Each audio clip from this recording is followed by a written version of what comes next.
اگر کوئی غزل ایک ہی موضوع پر کہی جائے تو اسے غزل مسلسل کہتے ہیں۔ بچوں یہ چیز آپ نے یاد رکھنی ہے، غزل مسلسل کون سی ہوتی ہے؟ جو یعنی ایسی غزل جو ایک ہی موضوع پر لکھی جائے، یعنی تعلیم کا موضوع ہو گیا، سیاست کا ہو گیا، اور اگر ہم دیکھیں کہ مفلسی کا ہو گیا، کوئی بھی یعنی ایک ہی موضوع پر اگر لکھی گئی غزل ہے تو اس کو کون سی غزل کہیں گے؟ غزل مسلسل۔ غزل کا سب سے اچھا شعر بیت الغزل یا شاہ بیت کہلاتا ہے۔ یہ بات یاد رکھنی ہے آپ نے، غزل کے سب سے اچھے شعر کو کیا کہتے ہیں؟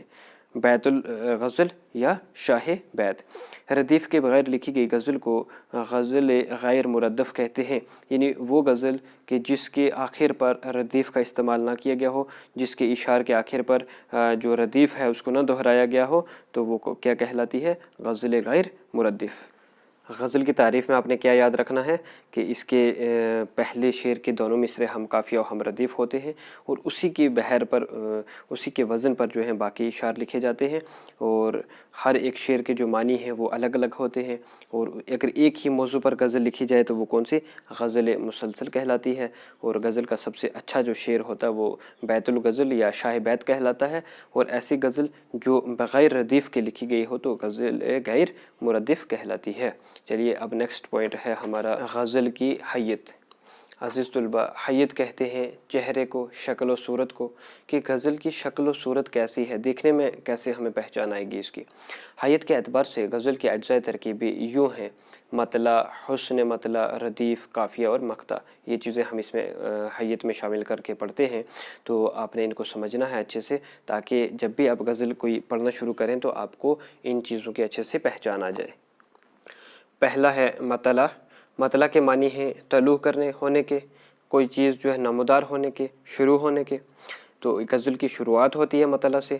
سنیے، غزل کا پہلا شعر مطلع کہلاتا ہے، اور اس کے دونوں مصرے ہم قافیہ و ہم ردیف ہوتے ہیں۔ تو آپ نے یہ یاد رکھنا ہے کہ غزل کے پہلے شعر کو مطلع کہتے ہیں، اور پہچان کیا ہے کہ اس کے دونوں مصرے جو ہیں، یعنی دو مصرع کسے کہتے ہیں؟ مصرع، شعر کی جو دو لائنیں نظر آتی ہیں نا آپ کو، ایک لائن کو مصرع کہتے ہیں، تو جب دو لائنیں یعنی دو مصرے ملتے ہیں تو شعر بنتا ہے، تو وہ دونوں مصرے جو ہیں ان کے آخر پر قافیہ اور ردیف ہونا ضروری ہے، کس کے لیے؟ مطلع کے لیے، تو تب جا کے ہم اسے مطلع کہتے ہیں۔ پھر ہے حسن مطلع۔ حسن مطلع کیا ہوتا ہے؟ غزل کے دوسرے شعر کے اگر دونوں مصرے ہم قافیہ و ہم ردیف ہوں تو حسن مطلع کہلاتا ہے۔ یعنی جس طرح آپ نے دیکھا کہ مطلع کے دونوں مصرے ہم قافیہ و ہم ردیف ہوتے ہیں نا، اگر اسی طرح غزل کا دوسرا شعر جو ہوگا مطلع کے بعد والا، وہ بھی اس کے بھی دونوں مصرے ہم قافیہ و ہم ردیف ہوں گے تو اس کو حسن مطلع کہا جائے گا۔ اب دیکھیں گے ردیف کیا ہے۔ ردیف مطلع کے دونوں مصروں اور باقی تمام اشعار کے دوسرے مصرے کے آخر پر آنے والے وہ الفاظ جن کا تکرار ہوتا ہے، یعنی جن کو بار بار ریپیٹ کیا جاتا ہے، repeatness of the word is called radif, ان کو ہم ردیف کہتے ہیں۔ یعنی آپ نے دیکھا کہ مطلع کے آخر پر استعمال ہونے والے، مطلع جو شعر ہوتا ہے اس کے دونوں مصروں کے آخر پر آتا ہے یہ، اور باقی تمام جو اشارے ان کے دوسرے مصرے کے آخر پر جو ورڈ آتا ہے نا، بار بار ایک ہی ورڈ لکھا گیا ہوتا ہے، تو اس کو ہم ردیف کہتے ہیں۔ قافیہ۔ قافیہ کیا ہے؟ ردیف سے پہلے دیکھیے، قافیہ کا مطلب ہے پیچھے چلنے والا، یعنی ردیف کے پیچھے پیچھے یہ چلتا ہے۔ تو قافیہ ردیف سے پہلے آنے والے لفظ کو کہتے ہیں جس کا آخری حرف یا آخر کے چند حروف یکساں ہوتے ہیں۔ یعنی اس میں کیا ہوتا ہے کہ ایک تو یہ ردیف آپ نے دیکھا وہ آخر پہ آتا ہے، اس سے پہلے یہ لفظ استعمال ہوتا ہے، اور دوسرا یہ ہے کہ یہ ردیف کی طرح ورڈ وہی دہرائے نہیں جاتے بلکہ ہم آواز ہوتے ہیں، یعنی یکساں کا مطلب ہو گیا جیسے عام، تام، جام، آرام، تو ایسے ملتی جلتی آواز والے یہ الفاظ ہوتے ہیں، تو ان کو ہم قافیہ کہتے ہیں۔ پھر ہے مقطع۔ مقطع کے معنی ہیں قطع کے، کٹ کر جانے کے، ختم کرنے کے، کلوز کرنے کے، تو یہاں پر آ کر غزل بند ہوتی ہے۔ تو مطلع کی پہچان کیا ہے؟ غزل کا آخری شعر مقطع کہلاتا ہے۔ اس میں شاعر عام طور پر اپنا تخلص استعمال کرتا ہے۔ آپ نے دیکھا ہوگا کہ کئی اشعار ہوتے ہیں جن میں شاعر کا تخلص استعمال ہوتا ہے، تو وہ غزل کا مقطع ہوتا ہے، یعنی آخری شعر ہوتا ہے۔ آئیے اب ہم اس تصویر کے ذریعے پہچاننے کی کوشش کرتے ہیں غزل کی حیت کو۔ عزیز بچوں، یہ میر تقی میر کی ایک غزل ہے، تو اس کے ذریعے میں آپ کو سمجھاتا ہوں۔ تو سب سے پہلے آپ دیکھیں گے کہ ردیف کیا ہے۔ یہ جو شعر آپ دیکھ رہے ہیں نا، ہمارے آگے تیرا جب قصوں نے نام لیا، دل ستم زدہ کو ہم نے تھام تھام لیا.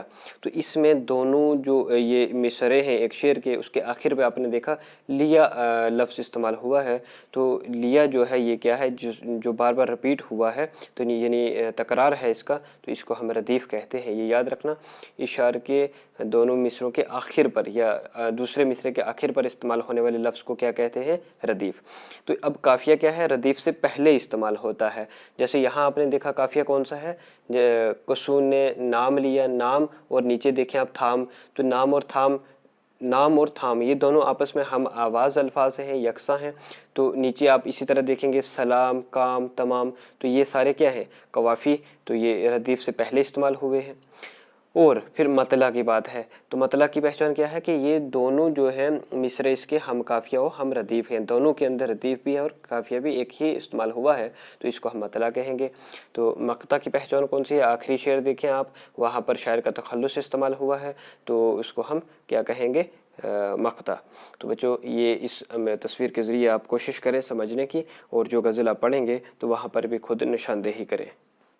عزیز طلباء، اب ہمارا پوائنٹ ہے غزل کے موضوعات. موضوع کہتے ہیں ٹاپک کو، یعنی کون کون سے عنوانات پر، موضوعات پر غزلیں لکھی جا سکتی ہیں.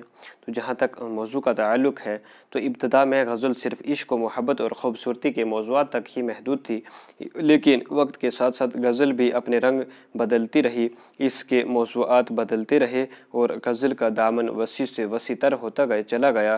آج غزل میں ہر طرح کے موضوعات کو خوبصورت انداز سے بیان کیا جا سکتا ہے. تو مجھے امید ہے کہ آپ یہ بات سمجھ چکے ہیں کہ پہلی جو ابتدا شروعات تھی غزل کی، وہاں کیا تھا، صرف عشق و محبت کے ہی باتیں بیان ہوتی تھی، لیکن آج آپ نے دیکھا غزل میں تقریباً ہر طرح کی باتوں کو بیان کیا جا سکتا ہے، اس لیے موضوعات کی کوئی قید نہیں ہے.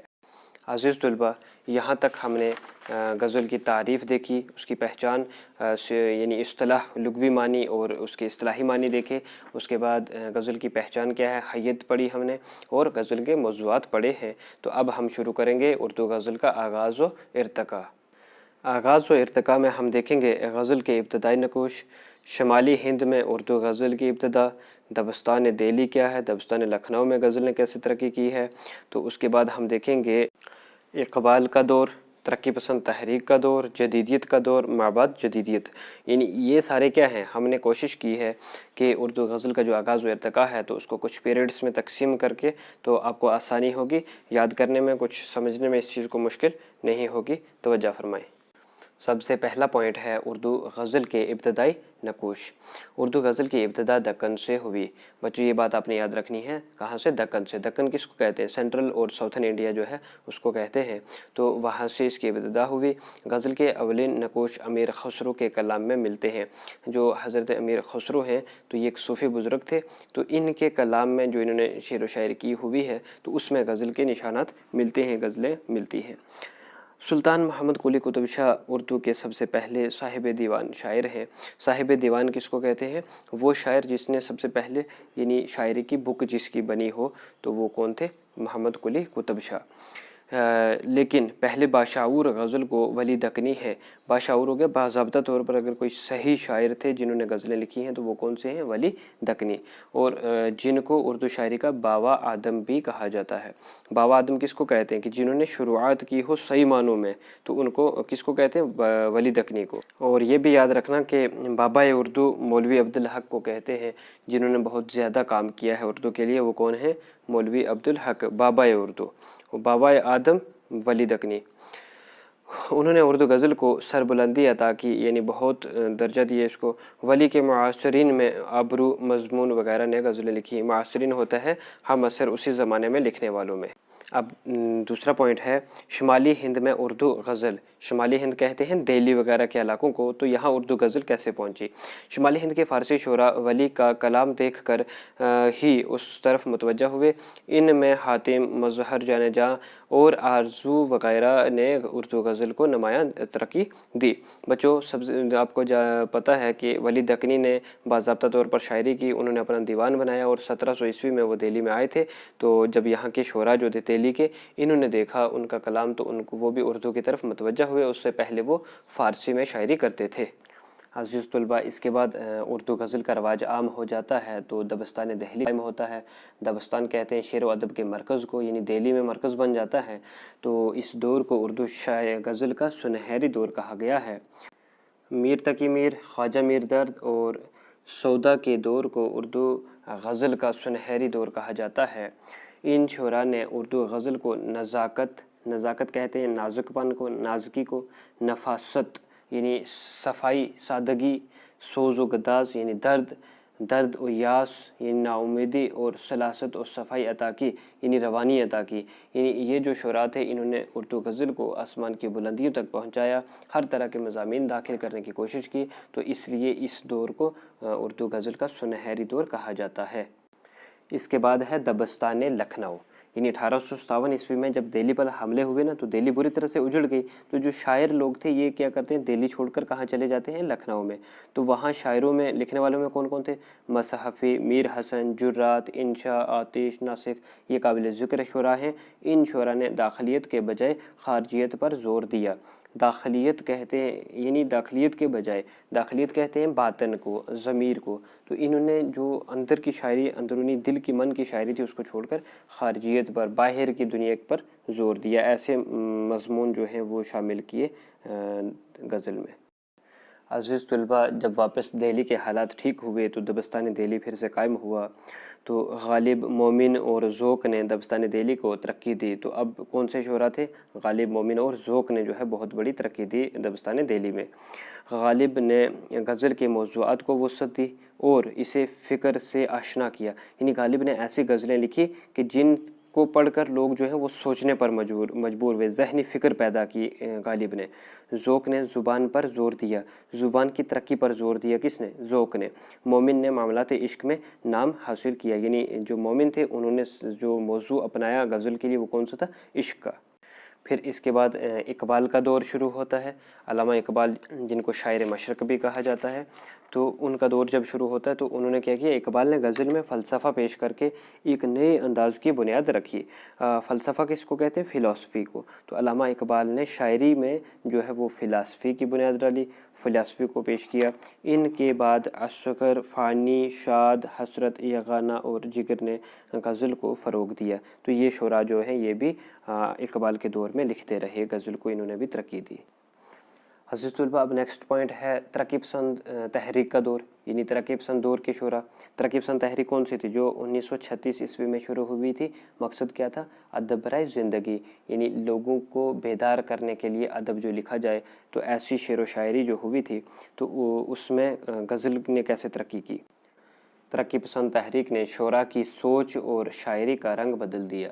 اس دور کے لکھنے والوں میں فیض احمد فیض، فراق مجاز، مخدوم وغیرہ نے غزل کے ذریعے عوامی امنگوں کی ترجمانی کی۔ جیسا کہ میں نے آپ کو بتایا ہے کہ تو ایسی غزلیں لکھی گئی جن کے ذریعے لوگوں کی اصلاح کی گئی، لوگوں کو بیدار کرنے کی کوشش کی گئی۔ ترقی پسند تحریک کے بعد آتا ہے جدیدیت کا دور۔ جدیدیت ہے مطلب کہ نیا ایک دور شروع ہوا تھا، جس میں کیا ہوتا ہے کہ یہ جب ترقی پسند تحریک ختم ہوئی تھی لگ بھگ 1950 سے 60 کے قریب میں، تو پھر یہ جدیدیت کا دور شروع ہوتا ہے۔ تو اس دور کے جو شعراء تھے انہوں نے ایک نیا انداز اپنایا تھا، جیسے افسانے وغیرہ لکھے تھے تو بنا اجزاء ترکیبی کے، اور پھر اس کے بعد علامتی شاعری کی گئی، علامتوں کا استعمال کیا گیا اس دور میں۔ جدیدیت کی آمد سے غزل کا رنگ و آہنگ بدل گیا، اجتماعات کی جگہ انفرادیت نے لے لی۔ اجتماعات کس کو کہتے ہیں، اجتماع، مجمع، یعنی پہلے ترقی پسند تحریک نے عام لوگوں کو پیش کیا، تو اب جو ہے یہ جدیدیت والے صرف اکیلے اپنے آپ کو پیش کر رہے ہیں۔ ناصر کاظمی، شہریار اور بشیر بدر وغیرہ نے غزل میں نئی روح پھونک دی، یعنی اس دور کے لکھنے والوں میں یہ شعراء شامل تھے، انہوں نے غزل کو ترقی دی۔ اس کے بعد شروع ہوتا ہے ما بعد جدیدیت۔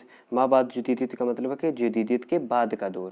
اس دور میں احمد فراز، راحت اندروئی، منور رانا وغیرہ نے غزلیں لکھی، ان لوگوں نے اس کو ترقی، یعنی مختصر یہ کہ غزل عصر حاضر میں بھی سب سے زیادہ مقبول ترین صنف سخن ہے۔ عصر حاضر یعنی موجودہ دور میں سب سے اگر کامیاب کوئی صنف دیکھی جائے تو وہ کیا ہے، غزل ہی ہے، کیونکہ ہر ایک موقع پر غزل بولی جاتی ہے اور لگاتار ترقی بھی کر رہی ہے۔